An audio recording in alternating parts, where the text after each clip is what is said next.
Okay, this is question 3. So we're going to take a function and pick the graph that best matches the function. You can use Desmos, and that's the easiest way, or any graphing calculator, by taking the function, put it in the graphing calculator, figure out which one of these graphs match that graph. So that's a very easy way to do it. That's how I would recommend you doing this problem, is by going into Desmos.com, simply taking the function and entering it into the graphing calculator, and then you'll get the graph. Sometimes you might have to zoom out or zoom in to get a better view of it, but you can find out which graph matches this graph.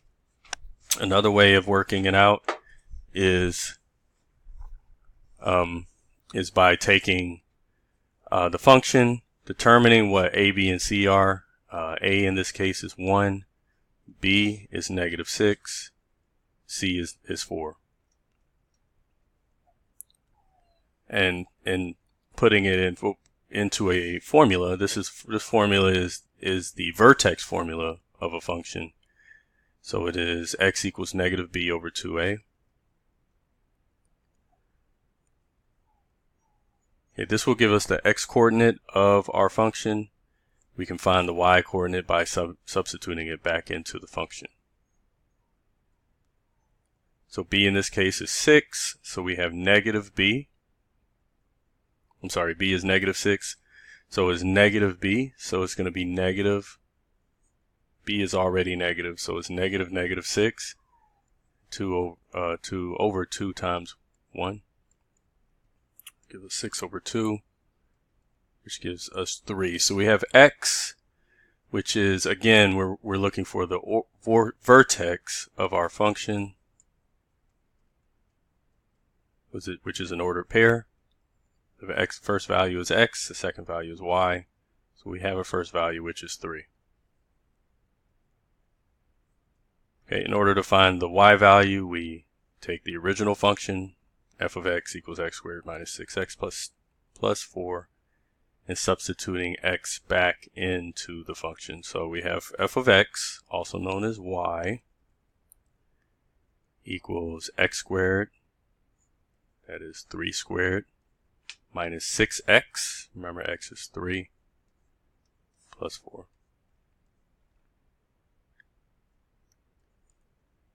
Three squared is 9, 18, plus 4. So this will give us what y is.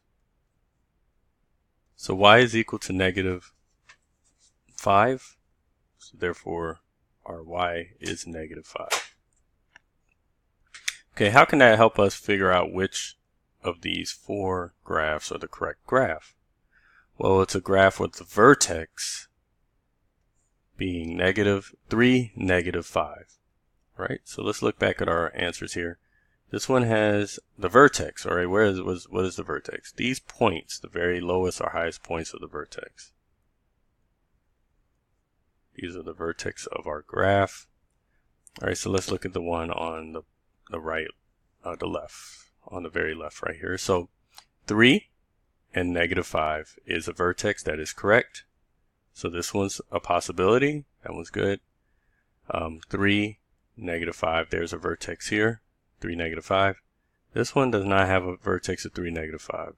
This one does not have a vertex of 3, -5. So this one doesn't work. This one doesn't work either.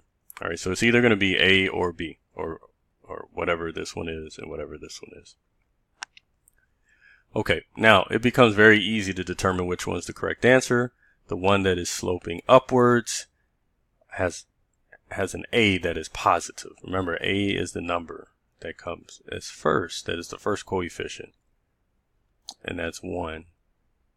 So the one that's positive has a U shape, a parabola shape. All right, the A that's negative, like if A was negative, then the shape would go upside down, like an upside down U. All right, so because this one is positive A, we pick that as the correct answer, and this one is wrong.